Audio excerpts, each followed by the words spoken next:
Hello, my dear students. Hope you will be fine. So, today I am going to teach you the first chapter of economics, that is the story of village Palampur. Right? Though this chapter is for your periodic assessment only, this chapter will not come in your examination, but still you need to know some basic terms of economics. So some terms are given here related with the production only, that is essential for you to learn the economics. Okay, so we are going to continue the chapter, the story of village Palampur, and the purpose of this story is to introduce some basic concepts, right? And these concepts are related to the production. ठीक है, जो production से related कुछ concepts होते हैं वो इस chapter में दिए हुए हैं और इन सभी को हम एक स्टोरी के थ्रू यहाँ पर पढ़ेंगे, right? So let me know you one thing कि the story of Palampur that is a village that is hypothetical. Hypothetical means क्या होता है कि that is an imaginary village. It has been based on the situations only, है ना, कि situations को ध्यान में रखते हुए ये विलेज इमेजिन किया गया है. तो पालमपुर का जो इंट्रोडक्शन है, Palampur is well connected with neighbouring village and town. जो पालमपुर है वो अपने आसपास के जो गांव हैं उनसे बहुत ही अच्छी तरह से जुड़ा हुआ है. एंड रायगंज जो है वो वहाँ का एक बड़ा गांव है और उससे वो जो रायगंज है वो पालमपुर से 3 किलोमीटर दूर है, राइट? तो यहाँ पर आई डोंट थिंक कि मुझे बहुत ज़्यादा एक्सप्लेनेशन की ज़रूरत है, because it is given in the book only कि Raiganj is a big village, is 3 kilometre from Palampur and all weather road connects the village. All weather road का मतलब क्या होता है? ऑल वेदर रोड का मतलब होता है कि जहाँ पर कैसा भी सीज़न हो आसानी से गांव तक पहुंचा जा सकता है. Means well cemented road was there, है ना, well constructed road was there. And the nearest small town of Shahpur was Raiganj. Raiganj जो है वो वहाँ से थोड़ा सा पास में ही एक गांव है. Many kinds of transports are visible on this road. ठीक है, और इन सड़कों पर बहुत सारे ट्रांसपोर्ट दिख सकते हैं, जैसे कि बुलक कार्ट हुआ, तांगा हुआ, बोगीज़ हैं, ठीक है, जो जगरी और दूसरी कमोडिटीज़ से भरी हुई होती हैं. जो वहाँ पे बोगीज़ हैं, बोगीज़ क्या होती हैं? That are the wooden cart जिनको बफेलोज़ खींचती हैं, है ना, भैंसा गाड़ी बोलते हैं. आप लोगों ने घोड़ा गाड़ी तो देखी होगी, इसी तरह से इमेजिन कर सकते हैं आप कि it as a cart that has been drawn by the buffaloes. Apart from these, many vehicles are also there like motorcycle, jeep, tractor and truck. ठीक है, तो अब इस गांव की जो पॉपुलेशन है वो कैसी है? विलेज में लगभग 450 फैमिलीज़ रहती हैं जो कि डिफरेंट कास्ट से बिलोंग करती हैं. And 80 upper caste families own the majority of land in the village. जो अपर कास्ट है, ठीक है, उसकी 80 फैमिलीज़ ऐसी हैं जिनके पास ज़मीन है, उनके घर भी बड़े हैं. And the houses are made of brick with cement plastering. जो उनके घर हैं वो मजबूत बने हुए हैं, है ना, सीमेंट से और ईंटों से. उसी जगह जो एससीज हैं comprising 1/3 of the population and live in one corner of the village. जो एससी हैं जिनको यहाँ पर दलित बताया गया है, ये गांव के एक कोने पे रहते हैं.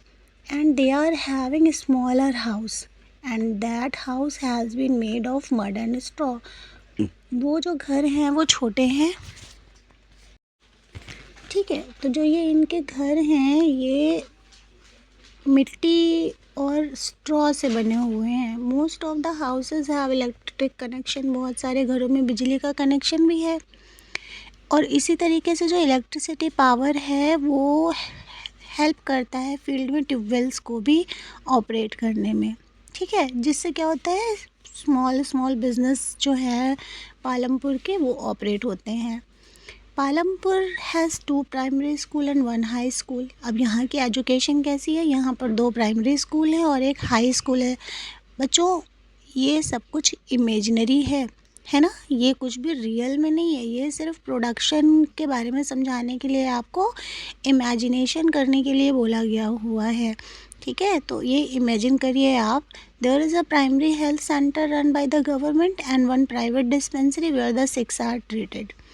एक प्राइमरी हेल्थ सेंटर है जिसको गवर्नमेंट ऑपरेट करती है और एक प्राइवेट डिस्पेंसरी है जहाँ पर बीमारों का इलाज किया जाता है, ठीक है। तो इन सब चीज़ों से हमें क्या पता चलता है कि जो पालमपुर है वहाँ पर रोड बहुत ही अच्छी तरह से कंस्ट्रक्टेड है, ट्रांसपोर्ट फैसिलिटीज़ भी है, इलेक्ट्रिसिटी कनेक्शन भी है, ठीक है, इरिगेशन भी है, स्कूल्स भी हैं, हेल्थ सेंटर भी है, ठीक है, जैसा कि आसपास के गांवों में नहीं है। तो हमें क्या देखना है कि इसके अलावा यहाँ पर डिफरेंट टाइप की प्रोडक्शन एक्टिविटीज़ भी होती हैं, राइट, जो उनका मेन वर्क है, ठीक है, जो मेन एक्टिविटी है पालमपुर की, that is the production activity only, and other production activities refer to as non farm activities, ठीक है। तो we are having 2 types of activity in Palampur. One is related with the farming and another is the non farming. The one that is related with the farming, उसमें खेती बाड़ी आ गई, और non farming activities में क्या आता है, small manufacturing, छोटा छोटा सा प्रोडक्शन होता है, ट्रांसपोर्ट होता है, शॉप कीपिंग होती है ना। गांव में सिर्फ हर कोई खेती तो नहीं करते हैं, कुछ छोटे छोटे से दुकानदार भी होते हैं, कुछ लोग होते हैं जो गाड़ियाँ चलाते हैं, कुछ होते हैं जो मैन्युफैक्चरिंग करते हैं। Then we shall take a look at both these type of activity, ठीक है। तो हमें ये दोनों ही तरह की एक्टिविटीज़ देखनी है। आई होप आपको दोनों ही एक्टिविटीज़ समझ में आ गई होंगी कि फार्मिंग एक्टिविटी क्या होती है और नॉन फार्मिंग एक्टिविटी क्या होती है, ठीक है ना। फार्मिंग एक्टिविटी वो एक्टिविटी होती है जो खेत से रिलेटेड होती है, जिसमें प्रोडक्शन होता है किसी भी क्रॉप का, ठीक है। और नॉन फार्मिंग एक्टिविटी क्या होती है, ये किसी भी तरह से खेतों से डिपेंड नहीं होती है, खेतों से रिलेटेड नहीं होती है। इसमें जो छोटे छोटे बिजनेस ओनर्स हो गए, शॉपकीपर्स हो गए, है ना, ये सारे के सारे लोग आते हैं, ओके। तो अभी हम आते हैं हमारे नेक्स्ट टॉपिक पर, and that is the organisation of production. जो प्रोडक्शन है उसको ऑर्गेनाइजेशन कैसे होता है, the aim of production is to provide the goods and services that we want. जो प्रोडक्शन का एम होता है वो क्या होता है कि वो उन्हीं गुड्स और सर्विसेज का प्रोडक्शन करता है जो हमें चाहिए होती हैं, राइट। तो there are 4 requirement for production of goods and services. Production के लिए जो रिक्वायरमेंट है वो किस चीज़ की होती है, लैंड की, लेबर की, ठीक है, एंड फिज़िकल कैपिटल की, राइट, एंड ह्यूमन कैपिटल की। तो these are the 4 things that are required for the production. What I had told you, the first one is land, the second one is labor, the third one is physical capital and the last one is human capital. और इन सभी चीज़ों को factor of production कहा जाता है, ठीक है। सो the important term is, what are the factor of production? So the answer will be, the factor of production is land, labor, physical capital and human capital, right? So now come to the brief explanation. Land क्या होती है, land is the natural resource, okay? Land क्या होती है, ये एक natural resource होती है जो हमें नेचर से मिलती है, ठीक है। और इसके अलावा कुछ और भी नेचुरल रिसोर्सेज होते हैं, जैसे कि water, forest and minerals, right. Second requirement is labour. जो दूसरी रिक्वायरमेंट है वो क्या है, लेबर की।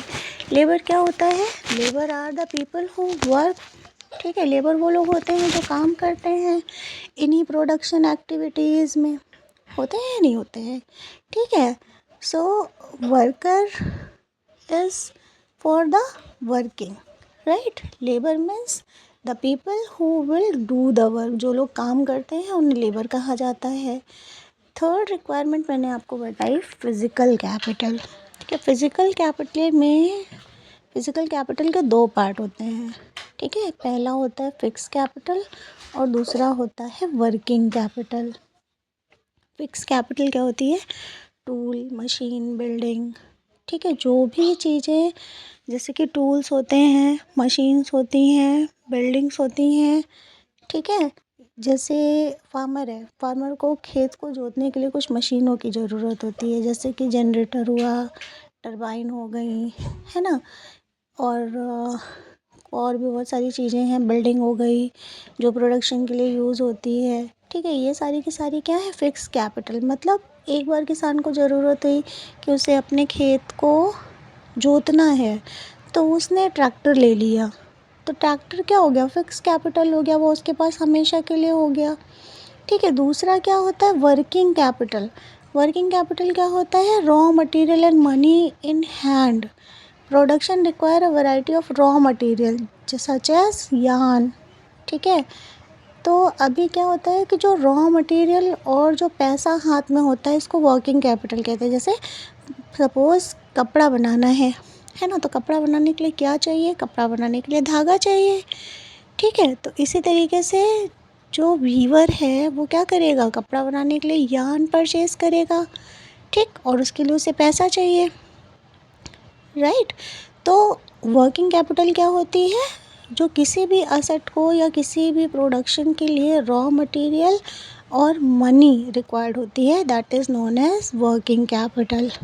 Okay, so fixed capital and working capital both comes under the physical capital, right? And the last requirement is human capital. Human capital क्या होती है?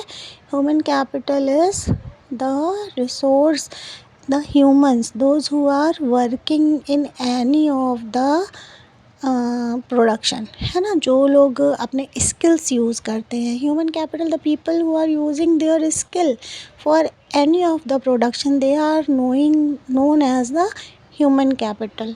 अब मशीनें अपने आप तो नहीं कुछ भी बनाने लग जाएंगी ना, उसके लिए ह्यूमन स्किल्स रिक्वायर्ड होते हैं। जो ह्यूमंस होते हैं वो using the computer, using their skills, उन चीज़ों को परफॉर्म करते हैं, ठीक है।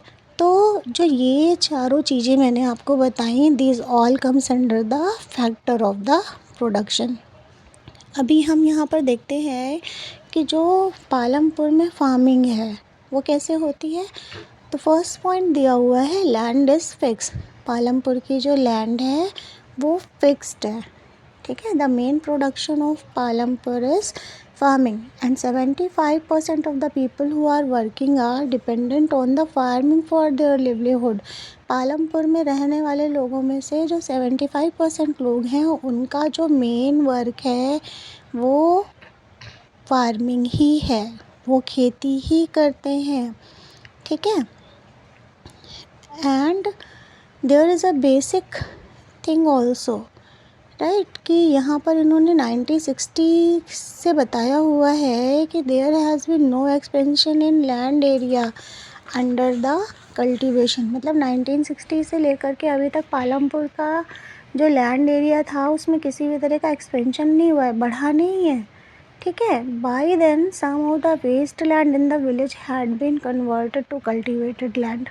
There exists no further scope to increase farm production by bringing new land under the cultivation. लेकिन इन्होंने क्या किया था, कुछ जैसे कि वेस्ट लैंड थी, जो ज़मीन ये यूज़ नहीं हो पा रही थी, बेकार पड़ी हुई थी, उसको इन्होंने कल्टीवेबल लैंड में कन्वर्ट कर दिया। कल्टीवेबल लैंड क्या होती है? जहाँ पर ये अपना प्रोडक्शन कर सकते हैं, खेती कर सकते हैं, ठीक है। तो यहाँ पर जो फर्स्ट पॉइंट था वो क्या था? Land is fix. मतलब जो पालमपुर की लैंड है वो बिल्कुल फिक्स थी, उसमें किसी भी तरह का इंक्रीमेंट नहीं हुआ। और 75% जो लोग हैं वो अभी भी कल्टीवेशन ही कर रहे थे। 75% लोगों का जो मेन वर्क था वो प्रोडक्शन का क्या था, सॉरी, इनकी अर्निंग का क्या था, लिवलीहुड का क्या था, ये सिर्फ़ और सिर्फ कल्टीवेशन था, एग्रीकल्चर था, ठीक है। सेकेंड पॉइंट यहाँ पर दिया हुआ है तो जो हमारा सेकंड पॉइंट दिया हुआ है वो दिया हुआ है कि is there any way one can grow more from the same land, है ना, कि कोई ऐसा रास्ता है जिसमें एक ही ज़मीन पर एक से ज़्यादा क्रॉप या फसलों को उगाया जा सकता है। तो पालमपुर में क्या है, पालमपुर को देखने से ऐसा महसूस होता है कि जो ये गांव है ये यूपी में वेस्टर्न पार्ट से रिलेटेड है, ठीक है। और जो पालमपुर की लैंड है वो कल्टीवेटेड है ना, कोई भी लैंड जो है वो बेकार नहीं पड़ी हुई है। During the rainy season farmers grow जवार एंड बाजरा, ठीक है। जब बारिश का सीज़न होता है तो जो किसान है वो क्या करते हैं, जवार और बाजरा उगाते हैं, ठीक। और जो ये प्लांट है ये किस पर्पज़ से उगाए जाते हैं, they were used as a cattle feed, जानवरों को चराने के लिए जो चारे की रिक्वायरमेंट होती है वो रिक्वायरमेंट इस फसल से पूरी होती है, ठीक है। उसके बाद में it is followed by cultivation of potato between October and December. October and December के बीच में पालमपुर के लोग क्या करते हैं, पोटैटो का कल्टीवेशन करते हैं। और विंटर सीजन में रबी, ठीक है, यहाँ पर क्या होता है, रबी की फसल में गेहूँ उगाते हैं, ठीक है। From the wheat production farmer keep enough wheat for the families consumption and sell the surplus wheat at the market at Raiganj. अब जब प्रोडक्शन हो जाता है तो गांव वाले क्या करते हैं, जितना उनको ज़रूरत है उतना क्रॉप अपने पास में रख के जो बचा हुआ सरप्लस अमाउंट होता है, एक्स्ट्रा अमाउंट होता है, उसको रायगंज की मार्केट में सेल कर देते हैं, ठीक है। And a part of the land area is also devoted to sugar cane. अब एक लैंड के एक पार्ट में ये शुगर केन का प्रोडक्शन भी करते हैं। शुगर केन से क्या बनता है, it is in raw form, ये अपने रॉ फॉर्म में होता है। एंड आफ्टर द मैन्युफैक्चरिंग इससे जगरी, गुड़ और शक्कर बनाया जाता था, ठीक है, जिसको जो ट्रेडर्स, शाहपुर के ट्रेडर हैं, उनको सोल कर दिया जाता था, उनको बेच दिया जाता था, ठीक है। तो the main reason why farmers are able to grow 3 different crop in a year in Palampur is due to the well developed system of irrigation. तो यहाँ पर क्या ऐसा था कि जो पालमपुर के लोग हैं वो एक ही साल में 3 डिफरेंट डिफरेंट टाइप के क्रॉप को प्रोडक्ट कर पा रहे हैं, उनका प्रोडक्शन कर पा रहे हैं, कल्टीवेशन करवा पा रहे हैं, है ना। This is because of the well developed system of irrigation. वहाँ का जो इरिगेशन सिस्टम था, सिंचाई का साधन था, वो वेल डेवलप्ड था। इलेक्ट्रिसिटी पालमपुर में बहुत जल्दी आ गई थी, ये हमने पहले ही पढ़ा हुआ था कि जो पालमपुर था वहाँ पे इलेक्ट्रिसिटी भी थी, है ना। और इलेक्ट्रिसिटी का यूज़ करके इरिगेशन होता था, उनके ट्यूबवेल ऑपरेट होते थे, okay. And also the farmers use to draw water from the well and irrigate a small field. इसके अलावा जो फार्मर्स थे वो क्या करते थे, कुओं में से पानी निकाल के लाते थे और उनके छोटे छोटे खेतों को भी इरीगेट करते थे, okay.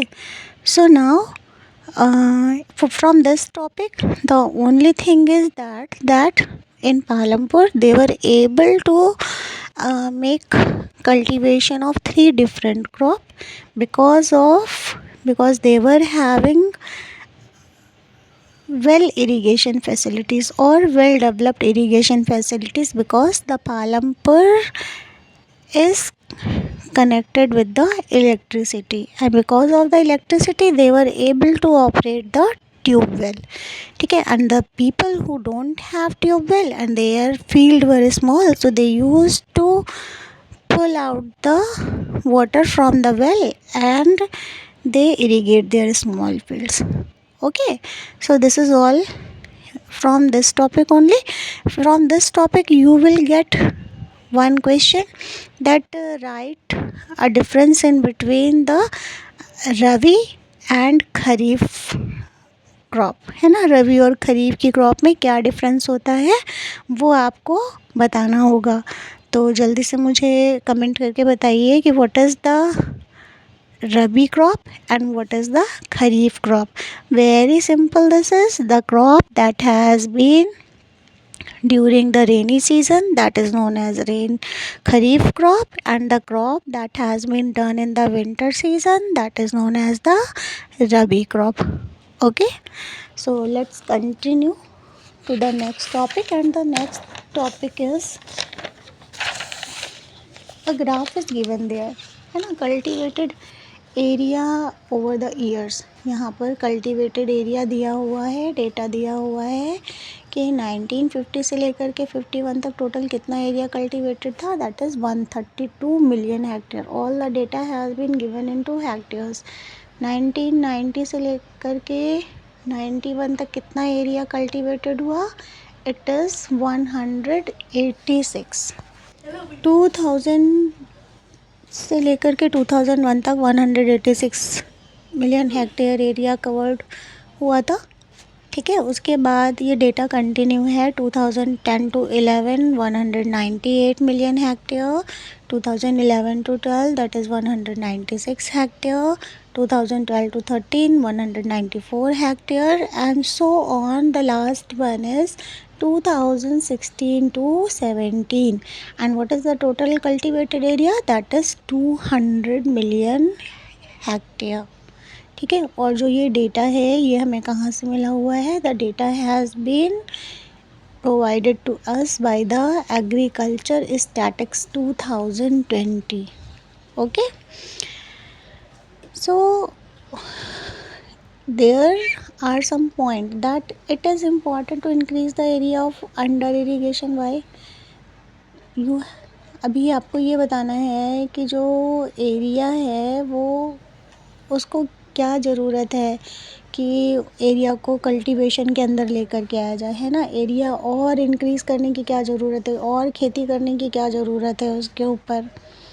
Okay, so you have seen that one way of increasing production from the same land is by multiple cropping। कैसे इनको बढ़ाया जा सकता है कि एक ही लैंड के ऊपर मल्टीपल क्रॉपिंग की जाए।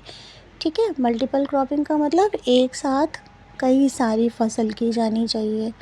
और ये कैसे पॉसिबल है, this has been possible by using the modern farming method for high yielding. ये तभी पॉसिबल है जब प्रोडक्शन के लिए और अच्छे फार्मिंग मेथड्स को यूज़ किया जाए। ठीक है, yield is measured as crop production on a given piece of land. Yield का मतलब क्या होता है कि कितना प्रोडक्शन एक ज़मीन के ऊपर हुआ है। ठीक है, till the mid 1960 the seeds used in cultivation were traditional one with relatively low yield.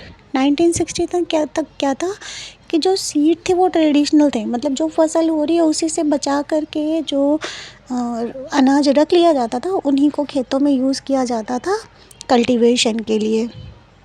Okay, traditional seed needed less irrigation. अब जो ट्रेडिशनल सीड होते थे इनको इरिगेशन भी कम चाहिए होता था, इनको सिंचाई की भी कम ज़रूरत होती थी। जो फार्मर्स थे वो क्या करते थे, वो जो काऊ डंग गाय का गोबर होता था या जो नेचुरल उनको मिल जाता था खाद, फर्टिलाइज़र की तरह यूज़ करते थे उसको।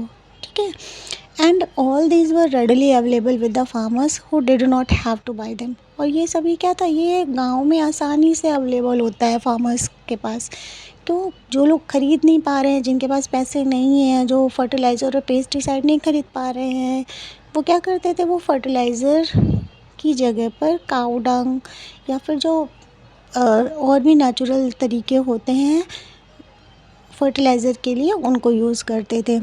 अब इसके बाद में क्या हुआ, 1960 के एंड में ग्रीन रेवोल्यूशन का इंट्रोडक्शन हुआ। What is the green revolution? Green revolution has introduced the HYV seeds, high yielding variety of seed. ऐसे बीज जिनसे जो प्रोडक्शन होता था वो बहुत ज़्यादा बढ़ जाता था। ठीक है, तो इनको HYV सीड कहा जाता था। Apart from that many other things were also there, है ना। इसके अलावा बहुत सी चीज़ें थी जो ज़रूरी थी आपके ग्रीन रेवोल्यूशन में। ग्रीन रेवोल्यूशन में और क्या क्या आया, HYV सीड्स थे। Okay, HYV seeds, fertiliser, pesticide, और इसके अलावा जो उनकी फार्म मशीनरी थी, ठीक है, वो थोड़ी सी बेटर हुई, राइट। कैनाल इरिगेशन के लिए और फैसिलिटीज़ बढ़ी, जैसे कि canal, pump set, electricity, dams, ये सारे और उनको बेटर ऑप्शंस मिल गए इरिगेशन के लिए। Apart from the things that they were using. पहले वो ट्यूबवेल से इरीगेशन करते थे, कुएं से पानी निकाल के इरीगेशन करते थे, है ना। तो अभी इसके बाद इनको क्या मिल गया, जब ग्रीन रेवोल्यूशन का इंट्रोडक्शन हुआ तो इनको HYV seeds, pesticide, fertiliser, better irrigation facilities, better machinery, ये सब कुछ मिल गया। ठीक है, जिससे क्या हुआ था, जो प्रोडक्शन था वो और अच्छा हो गया था। ठीक है, तो यहाँ से इस टॉपिक से सिर्फ एक ही क्वेश्चन बनता है कि what do you understand with the green revolution. Okay, so what will you right in this question? You will write that green revolution, that is, what is green revolution? Green revolution is the use of HYV seeds, fertilizer, pesticide and better irrigation facilities, including the best machinery for the production of any crop. ठीक है, तो अभी यहाँ पर discussion के लिए देखो हमें दे रखा हुआ है कि what is the question is given that what is the difference between multiple cropping and modern farming method। जो multiple cropping है और modern farming method है उसमें क्या डिफरेंस है। ठीक है, तो you have to write this answer by your own and you have to comment this answer also, है ना, कि आपने क्या लिखा हुआ है। Okay, now the next point is, will the land sustain। तो we all know that land is a natural resource. Land एक नेचुरल रिसोर्स होती है and that's why it is necessary to be careful in its use. इसीलिए हमें बहुत ही careful रहना होता है लैंड को यूज़ करने में। ठीक है, scientific reports indicate that the modern farming method have over used the natural resource base. अब जो साइंटिफिक रिपोर्ट्स हैं इनसे हमें पता चलता है कि जो मॉडर्न फार्मिंग मैथड है ये क्या कर रही है, नेचुरल रिसोर्सेज को ओवर यूज़ कर रही है ना। पहले जब ट्रेडिशनल वे था तो उस टाइम पे जो भी रिसोर्सेज थे वो इतना ज़्यादा ज़मीन को नुकसान नहीं पहुंचाते थे, लेकिन अभी केमिकल फर्टिलाइज़र और बाकी सारी चीज़ों का बार बार यूज़ करने से जो लैंड है उसकी सस्टेनेबिलिटी ख़त्म हो गई है। Right, so in many year green revolution is associated with the loss of soil fertility. ठीक, ग्रीन रेवोल्यूशन की वजह से जो सॉइल है इसकी फर्टिलिटी ख़त्म हो गई है। क्यों? क्योंकि बहुत सारा केमिकल फर्टिलाइज़र यूज़ किया जाता रहा है ना, एंड ग्राउंड वाटर यूज़ किया जाता रहा है, जिसकी वजह से वाटर लेवल का डिप्लीशन होने लगा है, वाटर लेवल ख़त्म हो गया है। एनवायरनमेंट रिसोर्सेज जो है जैसे कि सॉइल फर्टिलिटी ये सब बहुत सालों में बनती है। ऐसा तो नहीं है ना कि सॉइल की फर्टिलिटी रहती ही रहती है।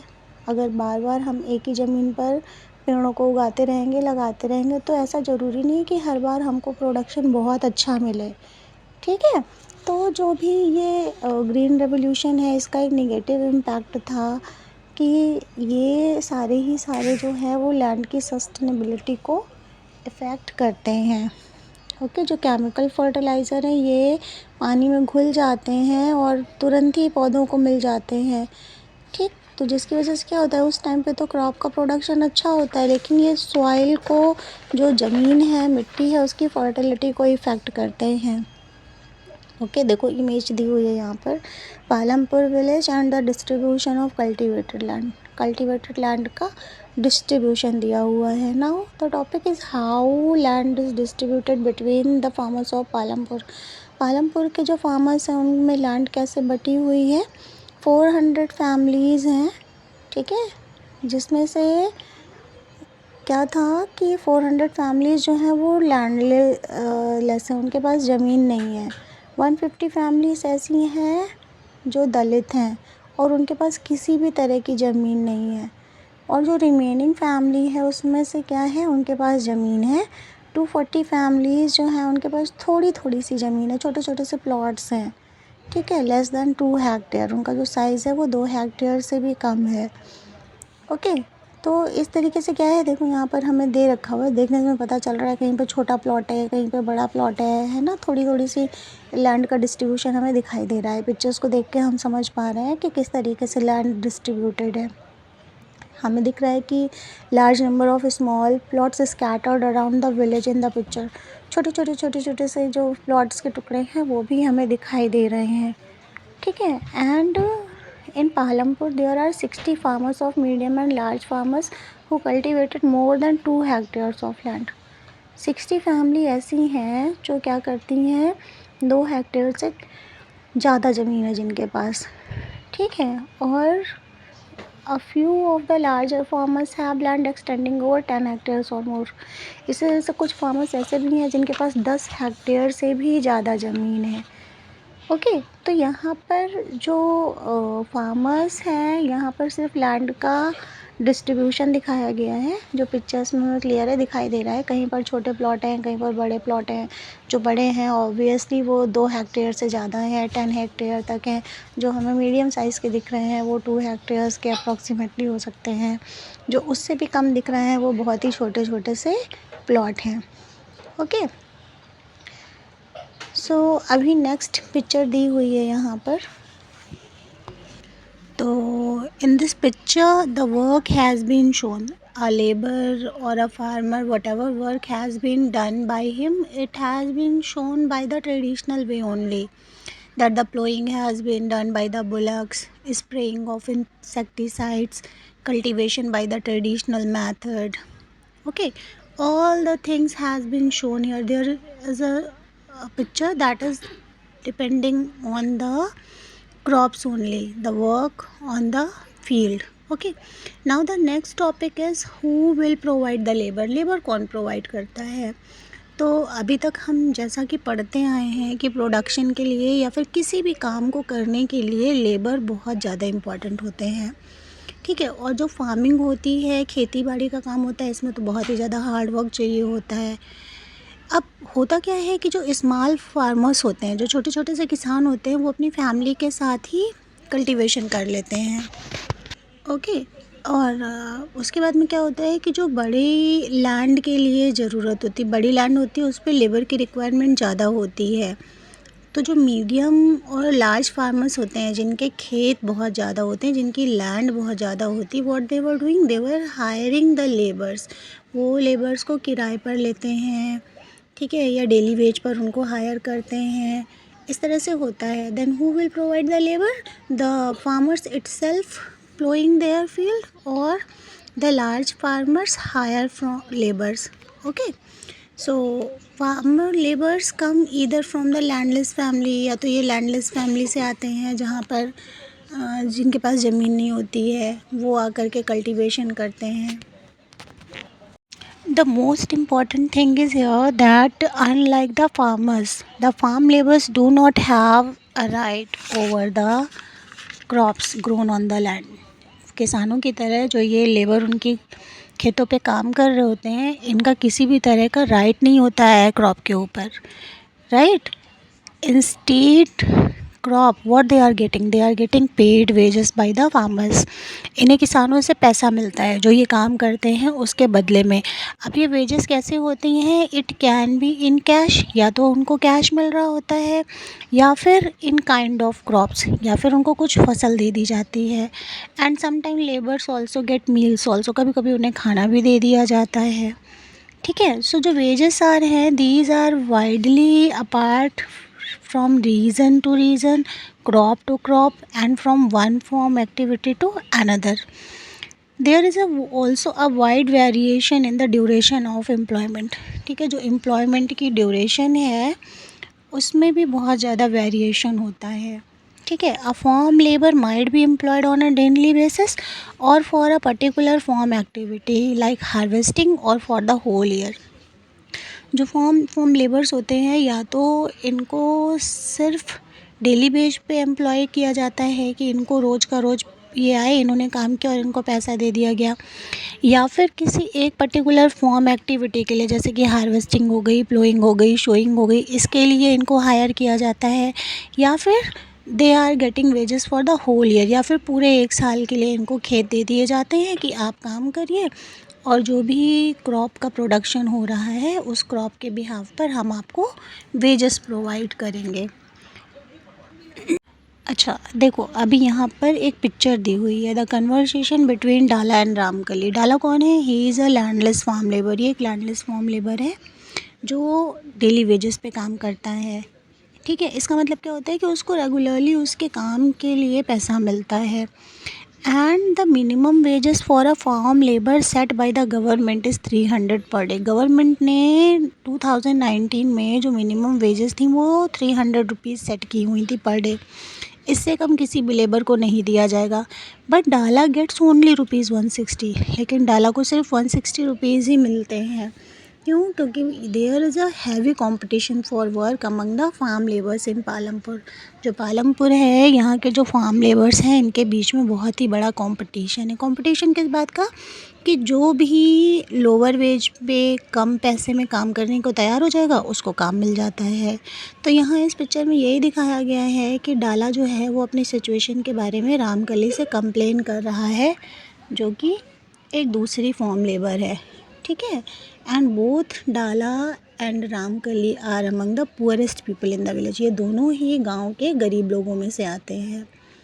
ठीक, अब यहाँ पे कुछ डिस्कशन के लिए क्वेश्चन दिए हुए हैं। जैसे कि फर्स्ट क्वेश्चन है, why are farm labours like Dala and Ramkali poor. जो फॉर्म लेबर्स हैं डाला और रामकली, ये गरीब क्यों हैं? चलिए इसका आंसर आप कमेंट बॉक्स में टाइप करके बताइए मुझे कि ये डाला और रामकली जैसे लेबर गरीब क्यों हैं। Right now the next topic is the capital needed in farming. ठीक है, कि जो फार्मिंग है, खेती है, उसमें क्या कैपिटल चाहिए होती है। कैपिटल का मतलब क्या होता है? The required money. राइट, तो अभी हमने क्या देखा है कि जो मॉडर्न फार्मिंग मेथड्स हैं इनमें पैसे की ज़रूरत होती है। अगर लोगों के पास पैसा नहीं होगा तो ना तो वो HYV सीड्स परचेज़ कर पाएंगे, है ना ही उनके पास बेटर मशीनरी होगी, ना ही इरिगेशन फैसिलिटी होगी अच्छी उनके पास।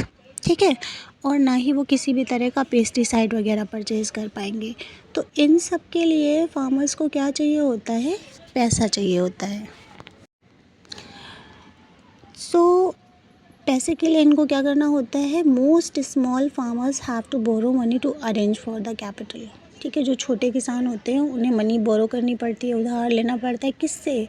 फ्रॉम द लार्ज फार्मर्स, जो बड़े किसान होते हैं उनसे, या फिर मनी लेंडर्स से, या फिर ट्रेडर्स से, जो इनको बहुत सारे इनपुट सप्लाई करते हैं कल्टीवेशन के लिए। और ये लोग क्या करते हैं? They are taking the interest on the loan. जो पैसा ये देते हैं उनके ऊपर ये इंटरेस्ट लेते हैं। ठीक है, and such loans are very high. ठीक है, जो इंटरेस्ट रेट होता है इन लोन के ऊपर ये बहुत हाई होता है। And they are put to great distress to repay the loan. इस तरह से जो ये छोटे किसान होते हैं इनके ऊपर बहुत ही ज़्यादा दबाव होता है अपना लोन रीपे करने का। राइट, तो हमें क्या पता चलता है कि the another point is what is the other thing that is required in the farming, that is the capital.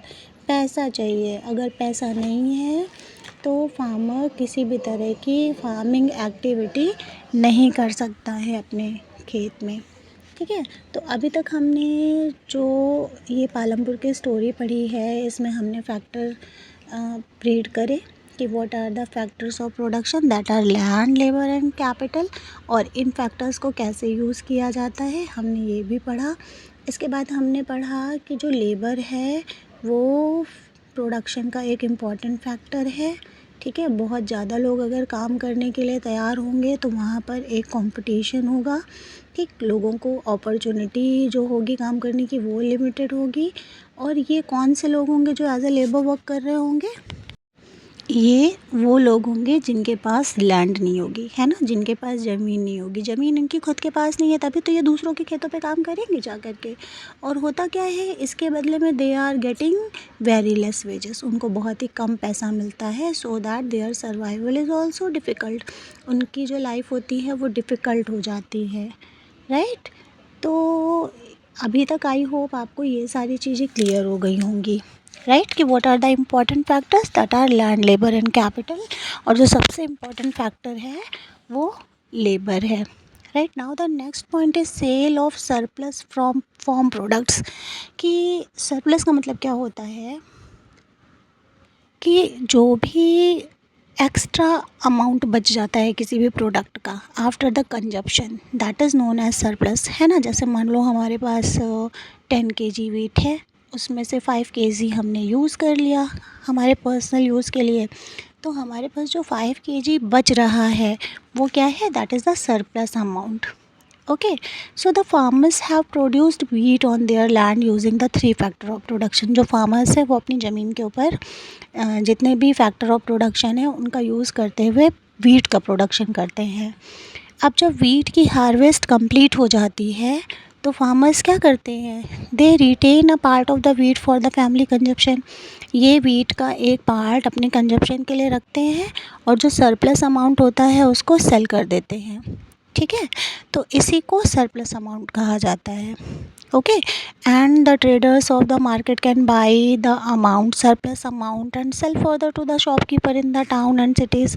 जो ट्रेडर्स होते हैं, बड़े बड़े व्यापारी होते हैं, वो ये सरप्लस अमाउंट को परचेज़ करते हैं और आगे जाके मार्केट में छोटे दुकानदारों को या फिर जो लोकल परचेज़र होते हैं उनको बेच देते हैं। Right, now the next topic is non farming activities in Palampur. Palampur में नॉन फार्मिंग एक्टिविटीज़ क्या थी, डेयरी। ठीक है, अब ऑब्वियसली पालमपुर गांव था तो वहाँ पर कैटल्स होंगे, गाय भैंसें होंगी। ठीक है, हमने पहले ही पढ़ा था कि टोटल 75% जो लोग हैं वो क्या कर रहे हैं, फार्मिंग एक्टिविटी कर रहे हैं, उनके पास ज़मीन है। तो 25% लोग क्या कर रहे हैं, वो नॉन फार्मिंग एक्टिविटी कर रहे हैं और पहली एक्टिविटी यहाँ पर डेयरी की दी हुई है ना। Dairy, we all know that dairy is related with the milk product. ठीक है, जो गांव में लोगों के पास गाय भैंस हैं वो जो दूध देते हैं उनसे रिलेटेड जो भी प्रोडक्ट बनते हैं वो उसको सेल करते थे।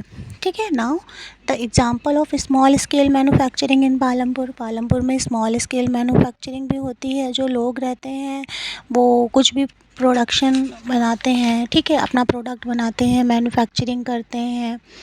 ठीक है, अभी देखो मिश्री लाल का एग्जांपल यहाँ पर दिया हुआ है कि मिश्री लाल ने क्या किया था, एक mechanical sugar cane crushing machine खरीदी थी।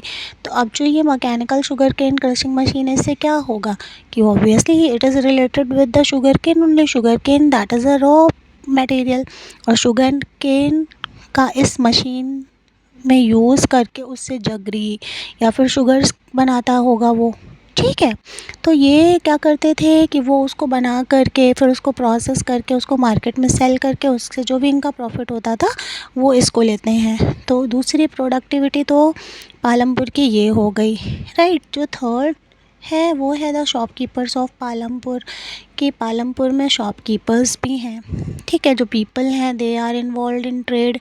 Right, and what they are doing, they are doing exchange of goods. लोग सामान खरीदते हैं। अब ज़रूरी तो नहीं है हर कोई फार्म में ही काम कर रहा होगा, हर कोई बिज़नेस ही कर रहा होगा, हर कोई मैन्युफैक्चरिंग ही कर रहा होगा। अब चीज़ें मैन्युफैक्चर हो रही हैं तो फिर उसको सेल करने के लिए शॉपकीपर्स भी तो चाहिए ना। Okay, so what we can see small general store in the village also that are selling a wide range of items like rice, wheat, sugar, tea, oil, biscuit, soap, toothpaste, batteries, means the things that are essential for the daily needs. Shop है वो क्या कर रही है, जो daily needs की चीज़ें हैं उनको वहाँ पे सेल कर रही हैं। ठीक है, now the fourth point is transport, a fast developing centre. Transport जो है वो बहुत ही फास्ट डेवलपिंग सेक्टर है।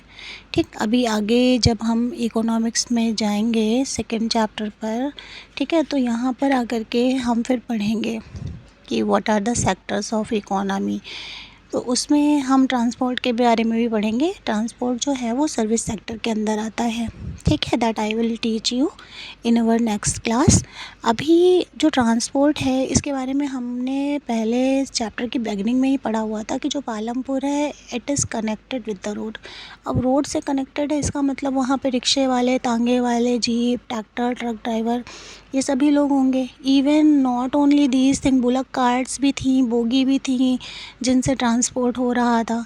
ठीक है, तो जो लोग ये सर्विस प्रोवाइड करते हैं, ठीक है, जो एक जगह से दूसरी जगह तक लोगों को ले जा रहे हैं या फिर सामान को ढो रहे हैं, तो उनको इसके बदले में क्या मिलता है, पैसा मिलता है या नहीं मिलता है। राइट, तो this is also a kind of non farming activity. So till the time we get to know about the non farming activity, basically in this chapter 4 non farming activities are given, dairy, okay, then manufacturing, then the shopkeeper, and at the last the transport. Okay, so the chapter has been done, and at the last, the question that I want to give you, that you need to write the difference in between farming activity and non farming activity. ठीक है, तो यहाँ पे हमारा chapter ख़त्म हो जाता है. अभी नेक्स्ट वीडियो में हम सेकंड चैप्टर करेंगे. हमारा सेकंड चैप्टर हमारा बहुत ही इंटरेस्टिंग है, पीपल एज रिसोर्सेस. ठीक है, कि लोगों को किस तरह से एज अ रिसोर्स, या लोग किस तरह से काम करते हैं as a resource. Okay, so see you soon. We will connected in our next class. Till the time, bye, take care all of you, and do not forget to write your comments in the comment section that you like the video, or is there anything that I need to improve in my teaching. Suggestions are always welcome, right? तो take care all of you. और हाँ, जो भी मैंने questions बताए हैं इनको लिख करके ज़रूर से कमेंट में मुझे पोस्ट करिएगा कि आपने आंसर्स किस तरह से लिखे हुए हैं और आपको कितना समझ में आया है. Okay childrens, take care, bye, see you soon.